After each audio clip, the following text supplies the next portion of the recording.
সাল্লাল্লাহু আলাইহি ওয়াসাল্লাম বলেন, যে ব্যক্তি আমার একটা সুন্নাতকে জিন্দা করলো সে আমি নবীজিরে ভালোবাসলো, আর যে আমি নবীজিরে ভালোবাসলো সে আর আমি একসাথে জান্নাতে অবস্থান করব। জোরে বলেন না সুবহানাল্লাহ।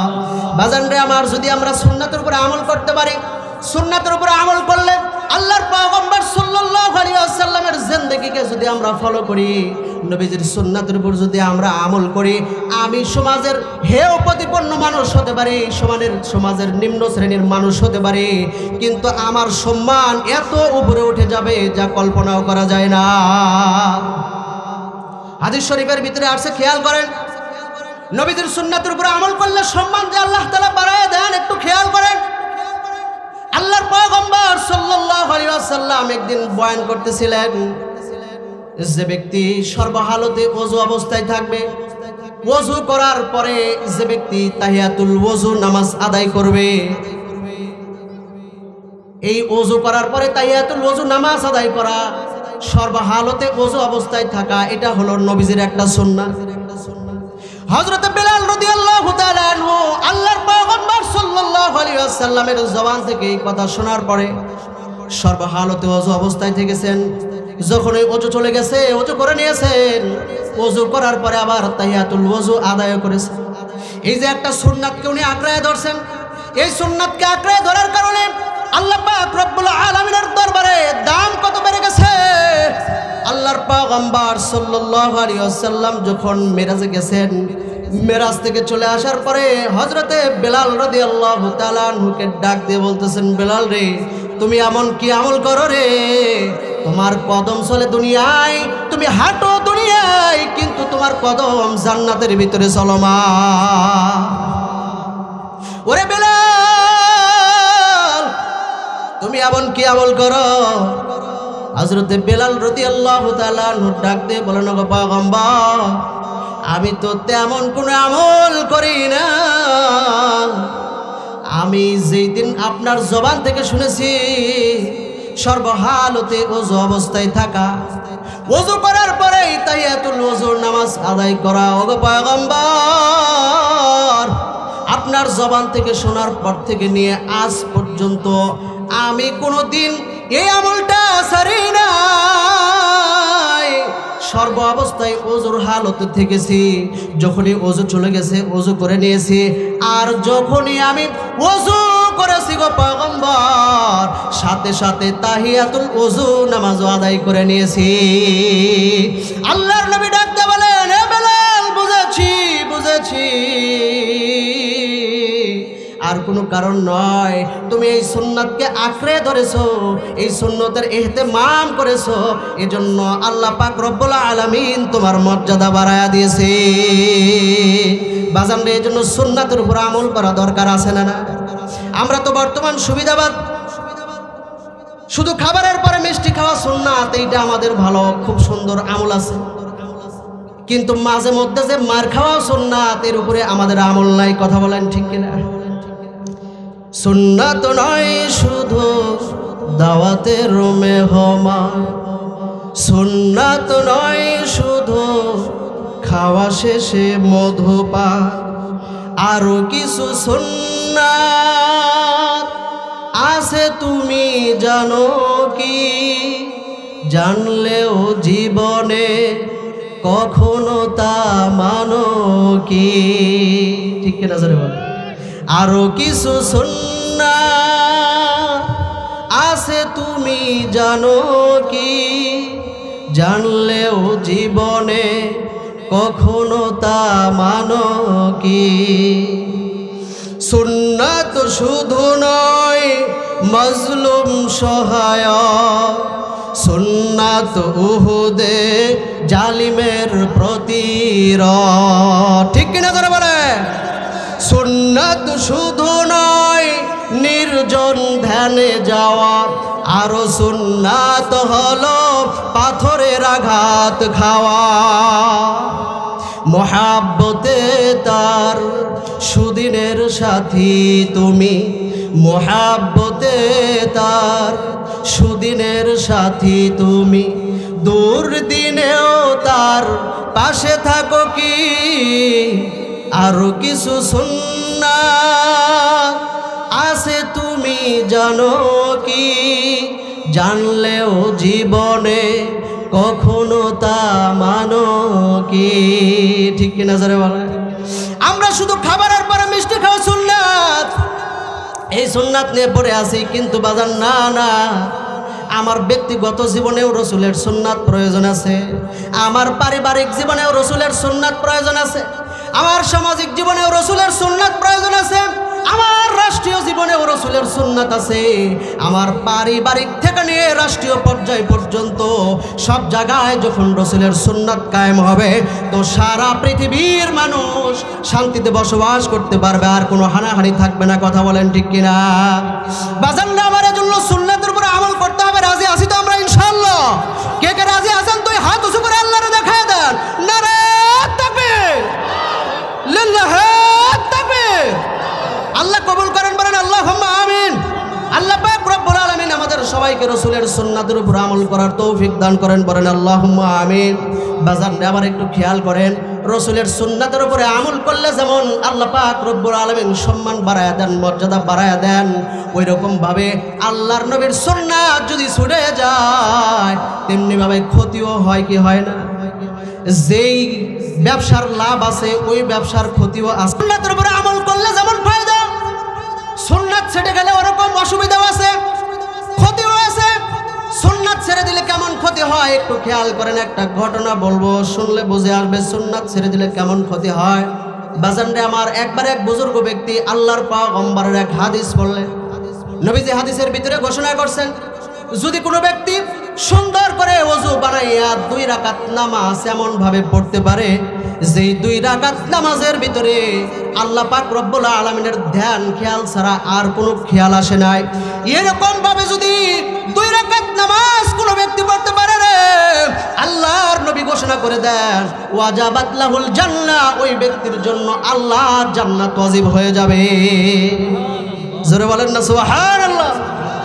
বাজানরা আমার বুজুর্গ ব্যক্তি আল্লাহর পয়গম্বরের হাদিস পড়ার পর মনে মনে চিন্তা করতেছেন, জীবনের নামাজ তো বহুত পড়লাম, কমপক্ষে 2টা রাকাত নামাজ এমন ভাবে পড়া উচিত যেই নামাজের ভিতরে আল্লাহ তাআলার ধ্যান খেয়াল ছাড়া আর কোনো খেয়াল না আসে। এইভাবে কমপক্ষে 2টা রাকাত নামাজ পড়া দরকার। এই বুজুর্গ ব্যক্তি সুন্দর করে শেষ রাত্রিতে ওযু বানাইয়া সুন্দর করে নামাজে দাঁড়ায় গেছেন, ধ্যান খেয়াল মনোযোগ সহকারে নামাজ শুরু করছেন। একটু নামাজের কিছুটুক যাইতেই খানিকটা পরেই তার অন্য খেয়াল চলে আসছে, হয় না? আর একদিন চেষ্টা করেন, 1 দিন করেন, 2 দিন করেন, 5 দিন করেন, 10 দিন করেন, একটু সময় যাওয়ার পরে আবার অন্য খেয়াল চলে আসে। নামাজ সুন্দরভাবে আল্লাহ তাআলার ধ্যান খেয়াল সহ 2 রাকাত নামাজও পড়তে পারেন না। আল্লাহর এই বান্দা হালও ছাড়েন না, নিয়ত করছেন কমপক্ষে 2টা রাকাত নামাজ আমি এমন ভাবে পড়ব যেই নামাজের ভিতরে আল্লাহ তাআলার ধ্যান খেয়াল ছাড়া আর কারো খেয়াল না আসে। একদিন শেষ রাত্রিতে উঠছেন, সুন্দর করে ওযু বানাইয়া ঘরের দরজা জানালা সব কিছু বন্ধ করে দিয়া চক্ষু 2টা বন্ধ করে দিয়ে নামাজের শুরু করে দিয়েছেন। এবার এই আল্লাহর বান্দা ধ্যান খেয়াল সহ 2টা রাকাত নামাজ শেষ করলেন, যেই নামাজের ভিতরে আল্লাহ তাআলার ধ্যান খেয়াল ছাড়া আর অন্য কোনো খেয়াল আসে নাই। সুবহানাল্লাহ। বুজুর্গ ব্যক্তি নামাজটা শেষ করার পরে শুকরিয়া আদায় করতেছেন, আলহামদুলিল্লাহ, যাক কমপক্ষে 2টা রাকাত নামাজ আমি এমন ভাবে পড়তে পারলাম যেই নামাজের ভিতরে আল্লাহ তাআলার ধ্যান খেয়াল ছাড়া আর অন্য কোনো খেয়াল আসে নাই। বুজুর্গ মানুষ মনে মনে চিন্তা করতেছেন, নামাজ তো ওইভাবে পড়লাম যেই নামাজের ভিতরে আল্লাহ তাআলার খেয়াল ছাড়া আর কোনো খেয়াল আসে নাই, তো একটু মুরাকাবার ভিতরে গিয়ে দেখি আল্লাহ তাআলা আমারে কেমন জান্নাত দিলেন, আসলে নামাজটা কবুল হইল কিনা। বুজুর্গ ব্যক্তি যখন মুরাকাবার ভিতরে বসে গেছে, মুরাকাবার ভিতরে গিয়ে দেখতেছে সুন্দর একটা হুর, হাতগুলো এত সুন্দর, হাতের নখগুলো এত সুন্দর, আঙ্গুলগুলো এত সুন্দর, চেহারার দিকে তাকায় দেখে চেহারা এত সুন্দর, এত সুন্দর চেহারার অধিকারী নারী জীবনেও কোনোদিন দেখে নাই। বাজান রে, এত সুন্দর হুর, ঠোঁট 2টা কত সুন্দর, আর একটু উপরের দিকে তাকাইতেছেন, নাকটা কত সুন্দর, আর একটু উপরের দিকে তাকায় দেখে সর্বনাশ, এত সুন্দর চেহার একটা হুর, কিন্তু এই হুরের চক্ষু দুইটা অন্ধ। বুজুর্গ আশ্চর্য হয়ে গেছে, ব্যাপারটা কি? আমার নামাজ যদি কবুল না হয় তাইলে তো আমার হুর দেখানোর কথা না, অবশ্যই আমার নামাজ কবুল হয়েছে, এজন্য আল্লাহ পাক রব্বুল আলামিন আমারে হুর দেখাইতেছেন। কিন্তু এত সুন্দর হুর, এই হুরের চক্ষু দুইটা অন্ধ, কারণটা কি? বাজান রে আমার একটু খেয়াল করে বলেন, একটা মহিলা যত সুন্দর হোক না কেন, যত সুন্দরী হোক না কেন, এই সুন্দরী মহিলার যদি চক্ষু দুইটা অন্ধ হয়, ওই মহিলার সৌন্দর্যের আর কিছু থাকে বলেন তো? সমস্ত সৌন্দর্য তার নষ্ট হয়ে যায়। এই বুজুর্গ চিন্তা করতেছে ব্যাপারটা কি? নামাজ যদি কবুল না হয়ে থাকে তাইলে তো আমার হুর দেখানোর কথা না, কিন্তু নামাজ কবুল হয়েছে, হুরও আমারে দেখানো হলো, কিন্তু এই হুরটা অন্ধ কেন? কারণটা কি বুঝতে পারে না, খুঁজে পায় না। তার শায়েকের কাছে চলে গেছেন।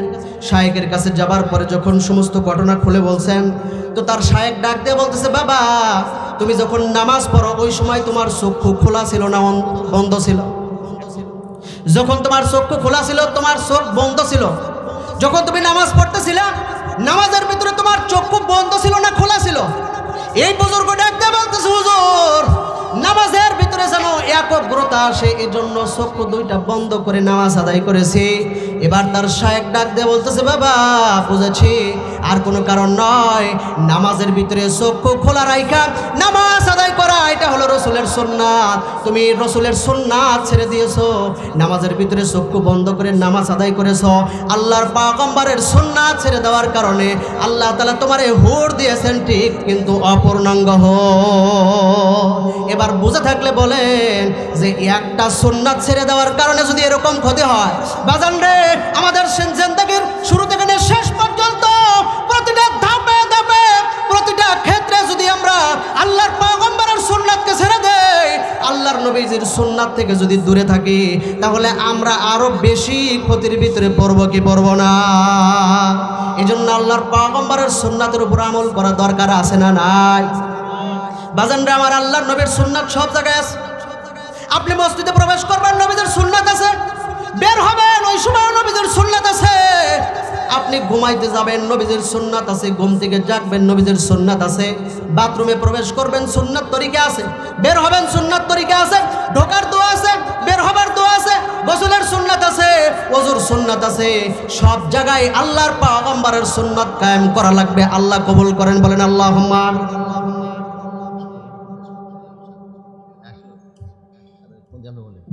বাজান রে আমার, এই জন্য নবীদের সুন্নাতের উপর আমল করতে হবে। রাজি আছি তো ইনশাআল্লাহ? আল্লাহর পয়গম্বর বলছেন, যদি কোনো ব্যক্তি আল্লাহর পয়গম্বর সাল্লাল্লাহু আলাইহি ওয়াসাল্লামের সুন্নাত মোতাবেক চলে, নবীজির সুন্নাতের উপর আমল করে, হাদিসের ভিতরে আসছে আল্লাহর নবী ঘোষণা করে দিয়েছে, ওই ব্যক্তিকে ছাড়া আমার নবী কিয়ামতের ময়দানে কোনোভাবেই আল্লাহর জান্নাতে যাবে না। সুবহানাল্লাহ। ভাজানরা আমার, হাদিস শরীফের ভিতরে আসছে আল্লাহর পয়গম্বর সাল্লাল্লাহু আলাইহি ওয়াসাল্লাম আমার নবীজির দরবারে ইয়ামান থেকে একবার কিছু লোক চলে আসছে, একদল লোক চলে আসছে আল্লাহর নবীর দরবারে আইসা, আমার নবীজির দরবারে আইসা বলতেছে, হুজুর ইয়ামান থেকে আসছে। কোথায় থেকে? ইয়ামান থেকে একটা দল চলে আসছে আমার নবীজির দরবারে আগমন কইরা আল্লাহর নবীজির কাছে দরখাস্ত করতেছেন, ওগো পয়গম্বর, আমাদের জন্য একজন গভর্নর প্রয়োজন, আমাদের জন্য একজন বিচারপতি প্রয়োজন, আমাদের জন্য একজন শিক্ষক প্রয়োজন। তিনজন ব্যক্তি আমাদের প্রয়োজন, তিনটা লোক আমাদের দরকার, আমাদেরকে দেওয়া লাগে। আল্লাহর নবী ডাক দিয়ে বলতেছেন, এমন একটা সময় তোমরা আসছো যেই সময় তিনটা লোক তোমাদেরকে একসঙ্গে দেওয়া সম্ভব নয়, তবে আমি তোমাদের জন্য এমন একজন ব্যক্তি নির্ধারণ করে দিব রে, যে একাই তিনজন ব্যক্তির কাজ করতে পারবে। এই লোকগুলো জিজ্ঞেস করতেছেন, ওগো পয়গম্বর আপনি কারে দিবেন? আল্লাহর নবী ডাক দিয়ে বলতেছেন, আমার মুআয ইবনে জাবালকে তোমাদেরকে দিয়ে দিব। আমার মুআয ইবনে জাবাল একাই এই তিনটা কাজ করবে। আল্লাহর পয়গম্বর সাল্লাল্লাহু আলাইহি ওয়াসাল্লাম হযরত মুআয ইবনে জাবাল রাদিয়াল্লাহু তাআলা আনহুকে সেটিং করে দিলেন। মুআয ইবনে জাবাল রাদিয়াল্লাহু তাআলা আনহু রওনা করেছেন ইয়ামেনের উদ্দেশ্যে। হযরত মুআয ইবনে জাবাল রাদিয়াল্লাহু তাআলা আনহু সুয়ারের উপরে বসা। আল্লাহর পয়গম্বর সাল্লাল্লাহু আলাইহি ওয়াসাল্লাম হেঁটে হেঁটে যাচ্ছেন, মুআয ইবনে জাবাল সুয়ারের উপরে। আমার নবীজি বিভিন্ন নসিহত করতেছেন মুআয ইবনে জাবাল রাদিয়াল্লাহু তাআলা আনহুকে। আল্লাহর নবী এমন আবেগময় হয়ে নসিহত করতেছেন, আমার নবীজির এমন আবেগময় অবস্থায় তার জিন্দেগিতে আর কোনোদিন দেখা যায় না।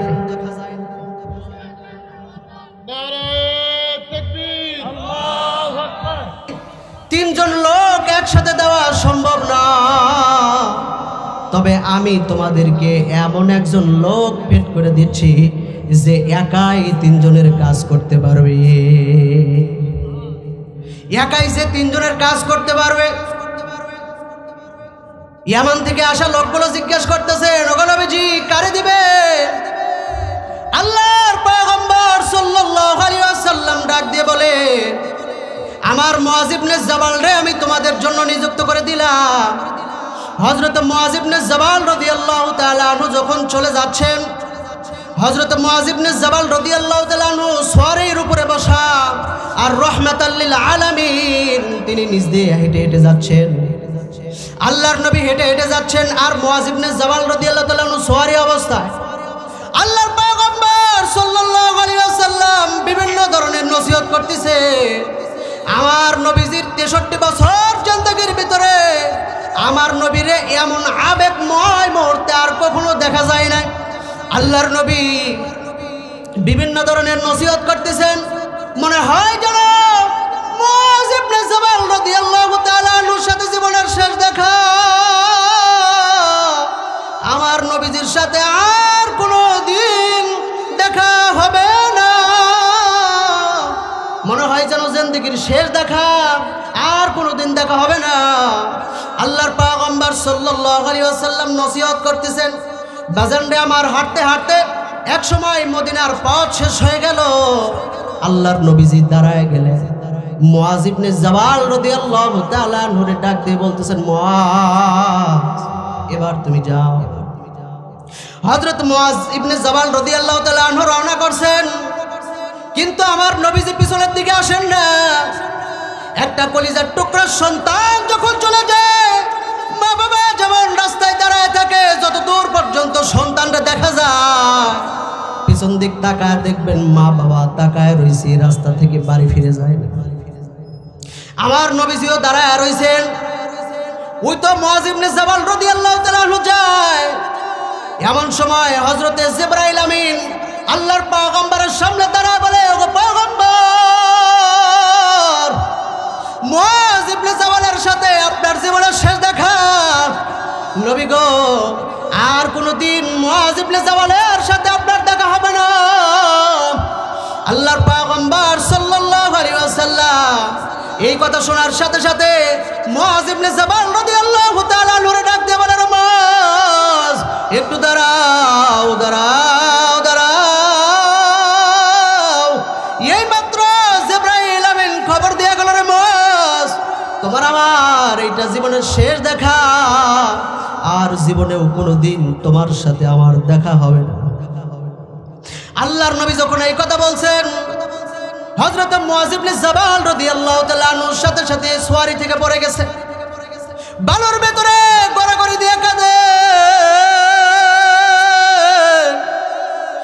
আর আফসোস করে বলেন, আরে তাদের জীবন কত ধন্য, যারা 5 ওয়াক্ত নামাজ আল্লাহর পয়গম্বর সাল্লাল্লাহু আলাইহি ওয়াসাল্লামের পিছনে মসজিদে নববীতে আদায় করবে রে। তাদের জীবনটা কত ধন্য, যারা প্রতিদিন আল্লাহর পয়গম্বরের চাঁদনি মাখা তাকায় তাকায় দেখবে। আল্লাহর পয়গম্বর সাল্লাল্লাহু আলাইহি ওয়াসাল্লাম হযরত মুআয ইবনে জাবাল রাদিয়াল্লাহু তাআলা আনহুর বালু মাখা শরীর নিয়ে নিজের বুকের সঙ্গে জড়ায় নিয়ে বুঝ দেন, আর ডেকে ডেকে বলেন, মুআয রে তুমি চলে যাবা ইয়ামানে, আর আমি পয়গম্বর এই মদিনার বুকে দাফন হয়ে যাব। ওরে মুআয, তোমার আর আমার এই দূরত্ব তেমন কোনো দূরত্ব নয়। এ মুআয, আমার এমন উম্মত এই পৃথিবীর জমিনে আসবে রে, যাদের সাথে আমার জীবনেও কোনোদিন দেখা হবে না, যারা কোনোদিন আমি নবীজিরে দেখতে পারবে না, আমি নবী ইন্তেকালের হাজার হাজার বছর পর আমার উম্মতরা পৃথিবীর জমিনে আসবে। মুআজরে যারা কোনোদিন আমি নবীরে দেখতে পারবে না, হয়তো বা এমন ঘরে জন্ম নেবে না, মুআজ দরিদ্রতার কারণে আমার কবরটা পর্যন্ত কোনোদিন জিয়ারত করতে আসতে পারবে না। বাজান রে, এমন ঘরের লোক আছে না? না, মনে খুব আশা আছে মদিনায় যাবে, কিন্তু মদিনাতে যাওয়ার মতো সামর্থ্য নাই, আছে না? না, মদিনাতে যাওয়ার শখ আমাদের আছে না? নাই। কাদের কাদের শখ একটু হাত উঠে আল্লাহরে দেখায় দেন। যাদের শখ আছে একটু কষ্ট করে একটা মিনিট আমার সাথে গান। মনে বড় আশা ছিল যাব মদিনায়, একটু বলেন না। মনে বড় আশা ছিল যাব মদিনায়, সালাম আমি করব গিয়ে, বলেন না, সালাম আমি করব গিয়ে নবীজির রোজায়। মনে বড় আশা ছিল যাব মদিনায়। যাদের আশা আছে মদিনায় যাওয়ার তারা বলে আওয়াজ দিয়া, মনে বড়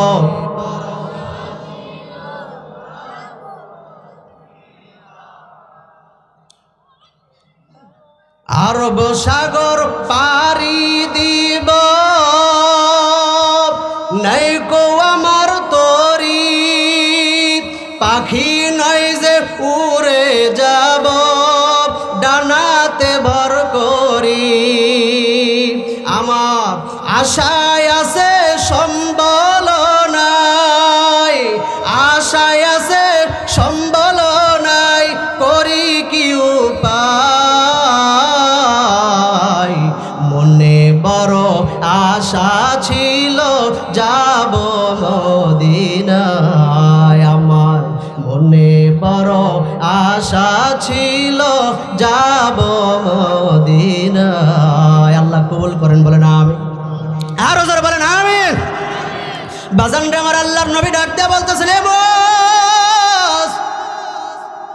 আমার এমন উম্মত আসবে যারা জীবনে কোনোদিন আমার কবরটা পর্যন্ত জিয়ারত করতে পারবে না। আজকে স্টেজে আপনারা যাদেরকে দেখতেছেন, আলহামদুলিল্লাহ বলেন, আলহামদুলিল্লাহ বলেন। সবাই, প্রায় সবাই মক্কা মদিনার মুসাফির, আলহামদুলিল্লাহ বলেন। আল্লাহ তৌফিক দান করেছেন, ঘুরে আসছেন, সোনার মানুষ এগুলা ঘুরে আসছেন। আল্লাহ বারবার যাওয়ার তৌফিক দান করেন, আল্লাহুম্মা।